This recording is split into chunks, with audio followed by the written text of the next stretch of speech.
This is ABTV, Animal Bites Television. For animal lovers, by animal lovers. Hey, Brian from SnakeBytes here. Peter Birch from Critic Cam's in town from Australia, and we're about to show him some big snakes and some alligators, and just how we do it here in America. You're watching Snake Bites.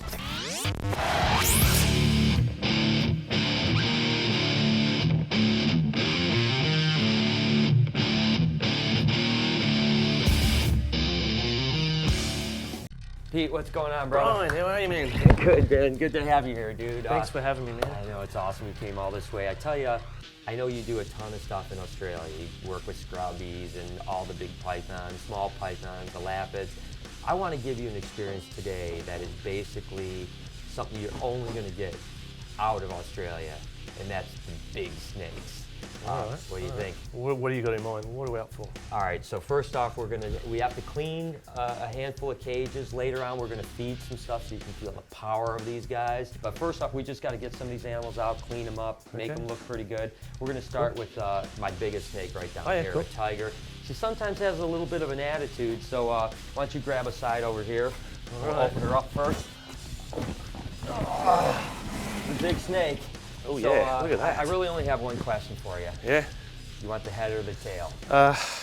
Whoa. Is there really a choice? Yeah. Oh yeah, no, I'll give you the choice. I mean, one end is sharp and the other end is wet. Well, I don't like getting wet. All right, so you're going for the head. I tell you what, I'm going to give you a cheat stick right now. Oh, yeah? If you want to do this. Now the deal with these guys are retics are really kind of runners, okay? When you take them out, she's going to want to run. She's a little bit unpredictable. Typically, she doesn't bite, but every now and then she'll give you a little nub tap. Oh, okay. Just be careful. But unfortunately, when I tell you, when it comes to retics, you just got to go for it. And so what we're doing, we're going to yank her out here. We're going to put her in this holding cage. We're going to clean her cage up a little bit. And she's probably a good 18, 19 foot, so it's a lot of snake. And trust me, she's going to move. That's a big snake. That's a big snake. That's a big snake. So, all right, man, go for it, man. Let's see what your cheat stick, eh? Cheat stick. Cheat stick. Let's see what your attitude's like. She seems to be behaving pretty well. Oh, careful. Yeah, well, hang on a minute. Yeah, she's decided to not be as happy all of a sudden. Once you get her out, I'll be in the back. Got the sharp end, yeah? Got the sharp end. I got this in. You're not wrong. This thing is it's a lot of snake right there. Yeah, it's like a loaded gun. Yeah, now once she starts coming up. Now the hard part is getting this guy in is that It explodes. Yep. Woo! Don't let her underneath. That's all I can say. In you go. Oh, okay. Once she's going, just gotta get her. Now the trick is to keep whoop. Get that other end back in there. Okay, watch out. Watch yourself. Man, it's a lot of snake right there, kid. Is this a trick? Yeah, we're professionals. Ah! All right. Now the idea is if you can get her in without her coming back out and not biting you, that's usually a good thing. She's acting really nice. It's a bonus. I tell you what, guys, that went pretty well. Not even one love nip. That's crazy. I tell you, she was acting fine, honest to God. She has her days where occasionally you get her out, and especially when she starts coming up at your face, it's a little scary because there's nothing you can really do, but today she was acting pretty good, so we're in good shape. Hopefully getting her back in can sometimes be a challenge too. So let's just do a paper change here, and it actually looks pretty clean, but again, we're gonna feed her a little bit later. Yeah. I mean, the one thing about dealing with these guys is, although there's an adrenaline rush and all that stuff, you have to, and I don't have to tell you, you have to respect those animals. Oh yeah. You know, I mean, these guys have the ability to put a thrashing on you. And just like you when you're dealing with your lapids and stuff, I mean, you can be a cowboy, but the fact is, you gotta be smart. Yes, you know? definitely. I mean, you gotta respect the animal. Healthy respect, and I mean, that thing is just a monster. I mean, the size of its head. Coming back at you, like you say, that certainly puts the fear of God back into you. And you're just comes like, back up and you're just like, what? And that's what I told you. You just got to go for it. I mean, there's no like second guess. If you're worried about it, you're going to get bit. Too late, yeah. So we're going back in. She's going back in, yeah. And this sometimes can be a chore because now she knows the routine. Oh, yeah. And she knows what's going on. And even just getting her out of this cage sometimes can be a little bit of a trick. Usually sketchy. I'll let her kind of roll a little Like bit this. and then take her. Yep, exactly. Come on, girl. There you go. Oh, yeah. Now she's gonna always go up. See, that's the thing with retics, is that they're kind of climbers and they don't want to go back down in their cage, see? See right there? Oh yeah. She doesn't want to go down, and we got to get her down. And again, it's a little scary because she can come back so quickly. But again, she's acting super tame today, so yeah, again, retics sometimes. Whoa. Whew, Where you going, girl? I always say retics sometimes have moods, but this girl seems to be really docile today. So we can just easily keep her head going down there. Oh man, what a beautiful snake, huh? That is spectacular. I mean, that's respect right there. Look at the monster. Hey, girl. Whoop. Now she's like, now you watch out, because now she's like. She's like, I think I've had enough of this. Yeah, see how that ass is just starting to build? Oh yeah. Ooh. Yeah, this is when you shut the cage and you walk away. Right here. There's one other snake that I'm sure you know of. Other big snake, her name is Satan. Oh yes. You've seen me have my run-ins with her. I want you to see what it's like to be on the end. You ready for it? Let's do this. All right. The scrub python is Australia's largest snake. What was the largest scrub python ever recorded? A, 18 foot, B, 20 foot, or C, 22 feet? Go ahead and answer down below in the comments and check back later in the show to see if you have the right answer. For this week's Reptile Report Spotlight, we'll be highlighting Morelia Python's forum. Go ahead and check out the URL down below or click on the link in the description. Hey guys, we're teaming up with Audible.com again to bring you a really cool promotion. I've told you before, I love listening to audiobooks just to pass the time when I'm doing all my work. It's just really cool to learn things and every now and then get myself a little freaked out. Now last time, I gave you the opportunity to get a free copy of The Third Chimpanzee, which was a really cool book. I'm going in a completely different direction this time. We're gonna go with the alien abduction files. I just love UFO stuff, and so does my girl Sunshine here, so I think you'll really like it. All you have to do is go to audible.com/ABTV, and you can get a 30-day free trial membership and a copy of the alien abduction files. Go ahead and show Audible some love for supporting this show. I'm back to my freaky book. Yeah, so basically Satan is pretty predictable, but it's still pretty awesome to be on this side of a strike, and I want you to really experience it. So just keep enough distance to where you know what's going on. But I know you read snakes well, so let's just give it a go. The worst that happens is you go home with a little souvenir. Okay.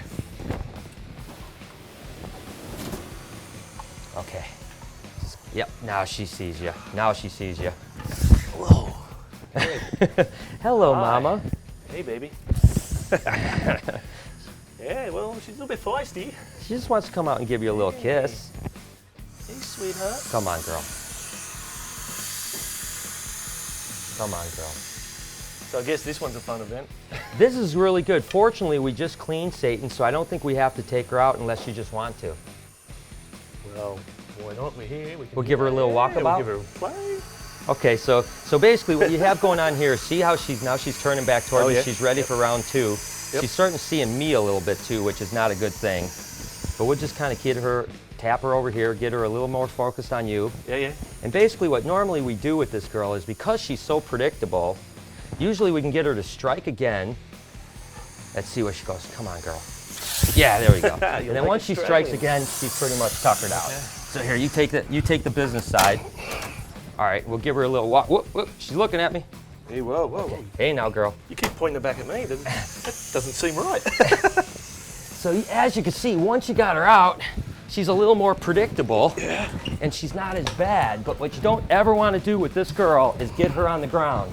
Because once she's on the ground, it's crazy. But as you can see, she's not that bad once you have her up. Of course, I say this now as she's probably going to get me right in the old jewels. So there she is. There's my girl, Satan. See, guys, she can be tamed, the beast. She's pretty awesome, though, huh? Oh, man. But the more she's out, the more comfortable she's going to get and the more chance yeah. we're going to get bit. Look at her. She's so I getting would say slippery right now, we might want to start working our way back. Uh-oh, we're going to get close here. All right, back to the cage. Be careful a little bit. There you go. And there we go. Here we go, baby. Not bad, huh? Oh. Now that's pretty exhilarating. There's just something about being that close to a big bite like this girl. Whew, that's my girl. Look at her. And the funny thing is with this girl is that I've had her since she was a hatchling. And even though she's very predictable and sometimes she's cooperative, she's always got that mentality. So you can see how we take her out like this and she's actually not too bad. But yet I'm telling you, if we come back in 20 minutes, she's gonna go the same way and she's gonna be striking at us and doing the whole thing. So she's quite a beast, huh? Very squirrely. Well, you wanna move on to a snake that is a little bit bigger, but yet pretty docile and we can actually play with a little bit, huh? Okay, yeah, let's do that. So this one's a little more enjoyable, but to be honest with you, she still is kind of a runner. She's a reticulated python, but she's actually really docile. You don't have to worry about this animal ever biting you, or I shouldn't say ever, because of course big snakes, you know, you always have to give them the respect. But as you can see, this is a completely different disposition than Satan or that first snake that we had. And we could just literally take her down and set her on the floor a little bit. Now this is a lavender albino reticulated python, and just take a look at that head, huh? I mean, is that thing gorgeous? Look at the color, it just pops. I know, and she's a relatively slender animal. Now, reticulated pythons oftentimes are more slendered animals until they get a little older, and then they start really putting on the weight. Now, she's actually plenty big to breed, but it's not like she's a monster. But you know, she's at least 18 or 19 foot long, so she's a very long snake. And could you imagine being out in the bush in Southeast Asia and coming across, of course, not a lavender albino, but a reticulated python that's the size of this girl or that first girl we pulled out? It's a dream. You know? It's one of those dreams. You want to find them. You want to see them in their natural environment. Back home, you know, we do have large snakes, and because of their temperament, sometimes people overlook them and sort of pass them on because, you know, they can be that sort of a little bit temperamental. But man, they're stunning animals. Well, I tell you what. This animal is amazing, but I have another reticulated python. It's a tiger reticulated python. Her name is Birch. Oh, okay. And her name is Birch because you can imagine. She's one of the hardest snakes that I have here to work with. Honest to God, she's the one animal that we always just hate to have to deal with. And unfortunately, her cage is a wreck because she hasn't been cleaned in a week. Righto. We have no choice. What do you think? You ready to tackle her? Hey, Satan, let's go. Let's do it. This is Satan with a lot more energy. Oh, so, all right. All right, so this is it, man. So this is the one. She's not that big, just grab a side, but she has got a lot of attitude. I'm talking as wicked of an attitude as you're gonna find. Right. She is ready to go. So there's no real good way to do this, to be totally honest with you. She will 100% of the time, she's gonna bite. 100% of the time. Right. So the only thing you can hope for is to not be on the receiving end of that bite. Ooh. Come girl. Okay. Here, I got this side. Whoop, watch yourself. How did you when get she comes around, she's gonna be mad. All right, we're good. Look at that. This is easy peasy. I thought you said this one was a bad one. She's in a bad spot right now. You're gonna lose your jewels. Okay. She's actually really good today. She came out a little bit tight, but look at that. I think this is the most I've ever handled her where she hasn't tried to bite me. But she is absolutely gonna come around in a second. I tell you what, guys, must be your Australian charm. It's my good vibes. Let's go ahead and turn that top around so she can't get out. Might be a good thing, right? Do you see her open her mouth? Oh yeah. She's just like, all right. She will absolutely, right now, she's poised to where she is not messing around. Okay, you're all right. Grab that lid. Hang on, I got this. You got it? I got it. Yeah, you get that, and I'll get this. I got the bitey in. All right, we're ready to go. Woohoo! All right. That's the first part down. There's still one whole another step to go because, trust me, she is what a mess. She's a little crazy animal, but I'm going to laugh because my crew always says that there's no way you can handle her without getting bit. I think we did a pretty good job. All right, so round two. Let's see how she goes. Oh, yep, she's ready. Ooh.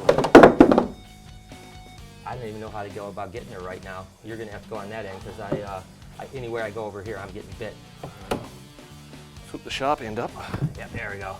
There we go. Hey. Again, you know, she's not a real big animal, but you can set her down for a second. You can kind of see when she's around. She's not too bad. You just have to be careful. respect her a lot, you know what I mean? Because the thing that's tricky about chicks like that, you see, they'll trick you, and they'll kind of just come back on you if you're not careful. Look at that girl. What a beauty, huh? Oh yeah. Oh, she's gonna see my leg. I think she likes the Americano. But again, you know, they're a little tricky because a berm will S up and actually display. These guys will just come out of nowhere. They're just acting normal. They'll just come out and give you a little kiss, wham, like that. But she's actually cooperating pretty well. We're gonna have to give her a soak in a little bit. She's got a little bit of stuck shed. Whew. There you go, girl. Oh, come on, girl. Come on. There it is. All right, I tell you what, brother. Good work, man. That was Wow. good stuff. So dude, good job on this. We're gonna come back later and feed these guys, let them settle down a little bit. You're gonna feel some power, but speaking of feeding time, it's alligator feeding time. Awesome. So alligators are kind of the puppy dog of the crocodile world, right? Oh yeah. So tell me a little bit about working with, you know, Porosus, you know, I mean the big salties. I mean, it's a totally different beast, huh? Oh yeah. I mean, we were lucky enough to go to a croc farm and see the Porosus really in action. And it's only then when you truly, you know, admire the strength and the power of these animals. But they're really an ambush predator, not like alligators. No, these guys are more scared of people or whatever. They'll run away rather than come at you. Look at this little guy, he's getting a little shower right now. But you know, these guys, you know, are, again, you know, we've got a bucket of food. These guys are pretty smart. They know that it's time to eat typically. And just like with most crocodilians, I have kind of targets that I do. Typically what I'll do is I'll just kind of bang on the side. They know that it's time to eat. Oh yeah. And of course we have J. Paul over here right now coming over. You can see he's ready to go. And I want you to feed these guys. Okay. Come on, J. Paul. There you go. There you go. So basically it's pretty good. I mean, they're really good. You know, feel free. Come on, guys. Come on. Dinner time. Not J. Paul. Oh, I almost got my finger there. Come on. Come on. You guys stop it. All right, so we got Mitchie on this side. We got J. Paul on this side. There's Mitchie. There you go, Mitchie. There you go. All right. Oh, look at these guys. I need to be a little bit braver. Come on. Come on. There he is. There we go. All right, then we got RJ coming over. Hey, buddy. There you go. Come on, RJ. You can do it. Good job, guys. These guys are amazing. I tell you, I spend so much time just kind of playing with these guys. It's probably one of my favorite times of the day is just to come over here, kind of interact with them. Because as you know, I mean, you know, alligators and crocodiles as a whole are very, very intelligent animals, and they really get to know routines. Come on, get over here. Come on, RJ. Come on, RJ. Right here. Right here. RJ. I mean, if there this was Porosus, your hand would be gone. I think our faces would be gone. Yeah, those things just explode. That's the thing that's so amazing is that these guys are little puppy dogs. I mean, you know, again, if these were salties, they'd be over this and out. They'd be running away right now, right? Oh yeah, definitely. So it's kind of cool to have a crocodilian, you know, native here that is you don't have to worry about going near the water for, you know? Oh yeah, definitely. So tell me a little bit about crocs. I mean, the story is, I mean, we've been to Darwin together, obviously, and when you get into those areas, you know, northern Queensland, the top end, you know, you literally don't go near the water, right? No, I wouldn't recommend going near the water at all in any of those places. I mean, as we know, Porosus, you know, they like to eat humans. And I mean, we are part of the diet, and I guess most humans don't like to accept the fact that, you know, we are the top of the pyramid when it comes to being apex predator. Yeah, definitely. So, I mean, for an example, some of these croc farms, you know, they've got a pond about this big, and you know, it's all murky. And the fact that, you know, there's a 4.5 metre saltwater croc laying in ambush waiting inside the water, you know, that just absolutely shows you that these things are built specifically for one thing, you know, grabbing large items and pulling them in, killing them and eating them, regardless of what it is. Well, like I said, I've become a complete nut when it comes to crocodilians, and these are just such awesome pets. And again, great ambassadors. You know, RJ gets to come out with me, and kids get to pet them and get up and close to them. And I tell you, I can't get enough of these guys. So obviously, Pete, this is my girl Sunshine. It's a little bit of a departure from having to worry about big snakes. I mean, this is a girl I take out all the time to show off to the kids. And as you can see, it's just one of the most placid animals you can ever imagine. And I absolutely love her to death. So tell me a little bit about like what started your passion for reptiles. I mean, was it like me as a kid? I mean, when did you start? I guess the window that you always remember is the first time you see them. And I mean, I guess I was very young. I remember playing in a sand pit and finding a blue tongue in a sand pit. And I mean, for that memory, it was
But along the way, you also start to, you know, take a real fascination and a real understanding about a particular species.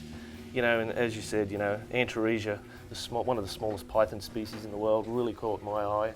And man, I love those things. But like you say, you know, I do keep larger snakes too, but nothing like these big, beautiful creatures. So it's bunny feeding time. What do you think about that? This is going to be exciting. Now the power of these animals are amazing, and you know, as a responsible keeper, I'd want you to feed with tongs. Okay. But that'll take away the experience of that power, and you're here for an experience. So we're just gonna go ahead, grab it by the hand, sit back, pucker up a little bit, close your eyes sometimes helps. Okay. But just give it a go. You ready? Shoot off a couple of prayers. Whatever you gotta do, you ready? I tell you what, I'll help you open the cage, Okay. and then I'm stepping back because I've been too many times this way. All right, okay. All right. It's always very reassuring to hear that, you know. Okay. Have fun. Hey, bunny. Hey. Just keep going. Now she knows. Now she's got it. Oh, It's a little power play there, huh?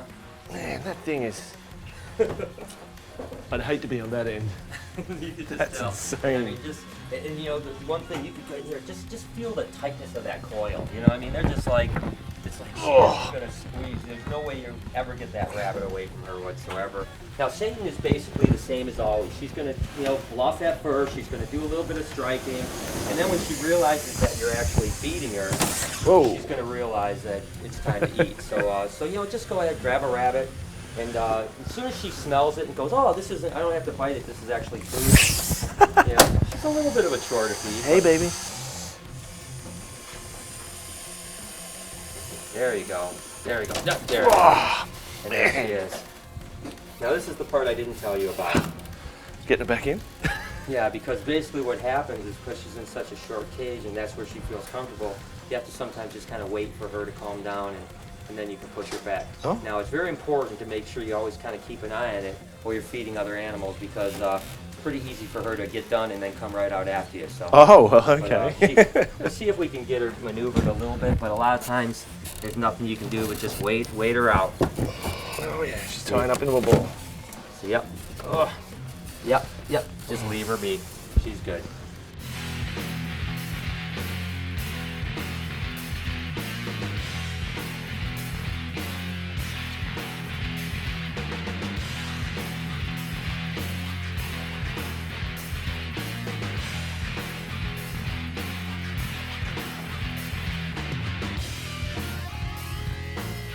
So Pete, this was an awesome day, man. Got a chance to share some time with you with my passions, the big snakes, the alligators. I can't wait to get back down to you, and you always take care of me every time I'm there. So what do you have in store for me? Man, I tell you what, this time I think we should play with a few more lapids. Oh, I love the lapids. And probably get a little bit more hands-on with some of our bigger pythons as well. That's awesome. And hey guys, Pete's over here. He's going to shoot a bunch of really cool shows. So make sure to tune into Criticamp each week over on AnimalBytesTV. What was the largest scrub python ever recorded? If you said C, 22 feet, you're 100% correct. Good job. So there it is. I hope you guys enjoyed the show. It's such an awesome time to have friends from other countries and showing them how we keep our animals here in America. And as always, I was Facebooking and tweeting my way through it. So make sure to follow me over at SnakeBytesTV, and you can follow Pete at Criticam. Until next week, you've been watching Snake Bites. Hi, I'm Peter Birch, an Aussie bloke who loves wildlife. My respect for nature started when I was a young boy in rural New South Wales. Since then, it's exploded into an obsession. New episodes only on AnimalBytesTV.